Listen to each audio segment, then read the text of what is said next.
Hey guys, I'm back with another video. This one's going to be all about the Copic Sketch Bold Primary Set. This is another 6-color set, and I'm only going to be doing these for now because I know I own them. A lot of craft stores sell the markers either individually or in these 6-color sets, and that's how I started my collection of Copic markers.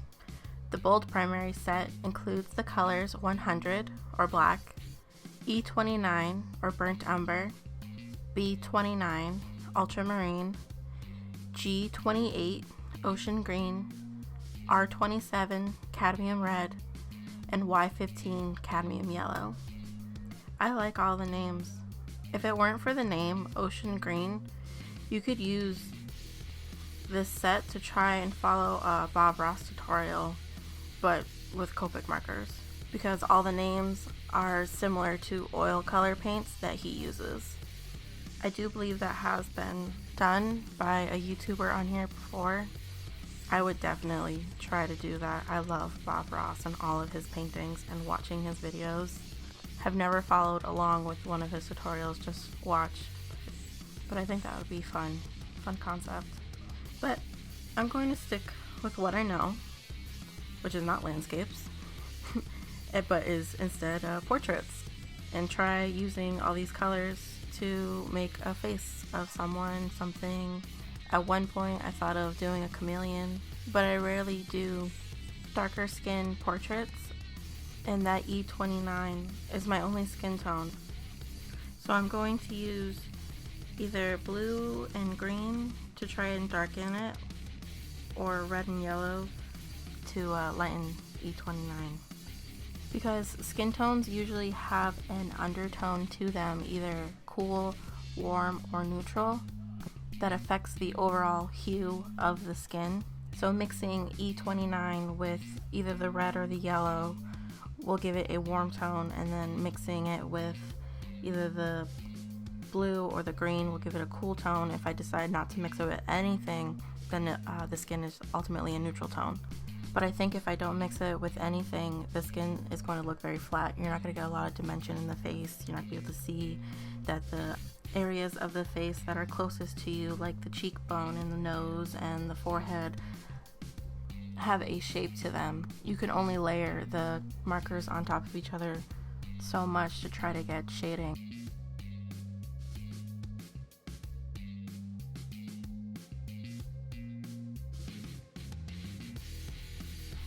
I sketched the final drawing off camera, except for those last little bits of me sketching the hair, because my sketching process takes me a very, very long time, and I really didn't feel like filming it.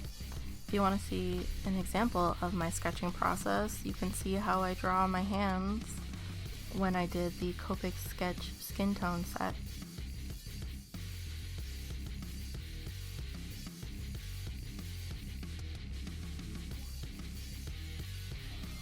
Before I started coloring, I was very hesitant because I really liked the sketch, and I knew there was no going back once I started.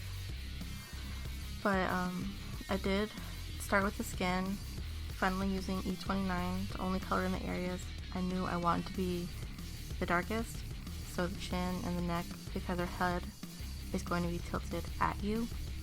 So I'm going to be using E29 and yellow for those lighter areas on her forehead, cheeks, and tip of her nose. I'll then use the red to blend out from the lighter areas into the darker ones. In order to achieve this, I have to layer the colors light, dark, and light.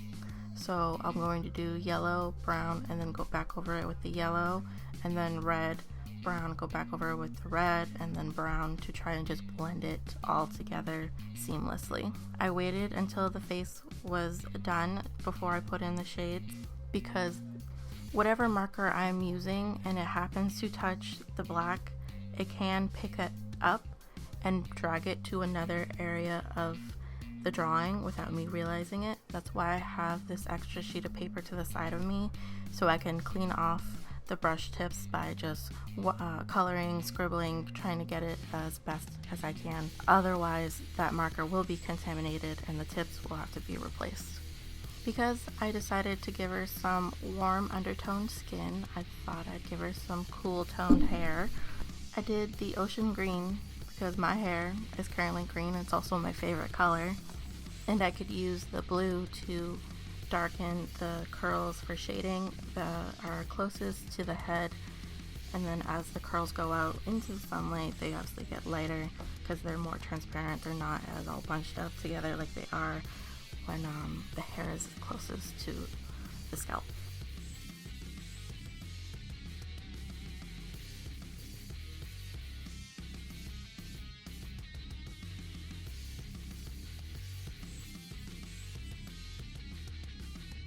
Because nobody's hair is naturally green, I thought she would have black hair, and that's another way I can use black. So I made her eyebrows black, since there's not a lot of it. Once the skin and hair were done, I needed to decide the color of the lips, nails, and head wrap. I didn't want to do a red head wrap because her hair was green, and that speaks Christmas loud and clear. But I did decide to give her a nice bold red lip. Used the brown a little to separate the top and the bottom lips, and a little black right in the middle to make it look like she's pouting. I did red nails, and then I changed it later in the video.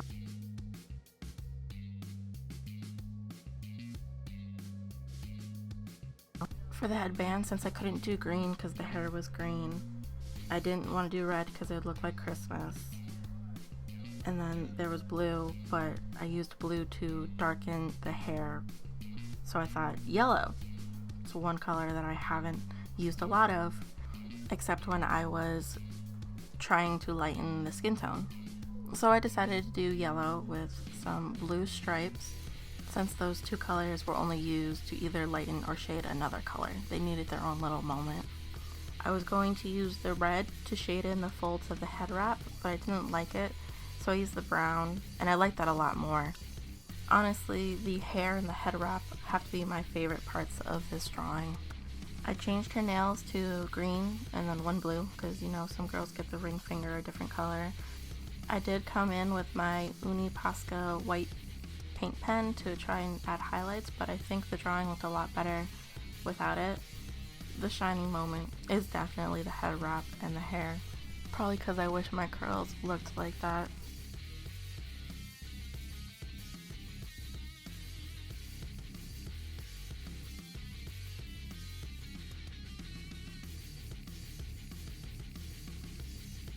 But this is the final piece. I love her. And I love these challenges that I give myself. I have more sets I can do and I can't wait. I don't know which set I should explore next. Should I do Sea and Sky? Should I do the Pale Pastels? Earth Essentials? I'm gonna leave a poll, see what you guys let me know, and I'll go from there. I hope you guys are still all staying safe, staying healthy, and washing your hands. And I'll see you in the next video. Bye-bye!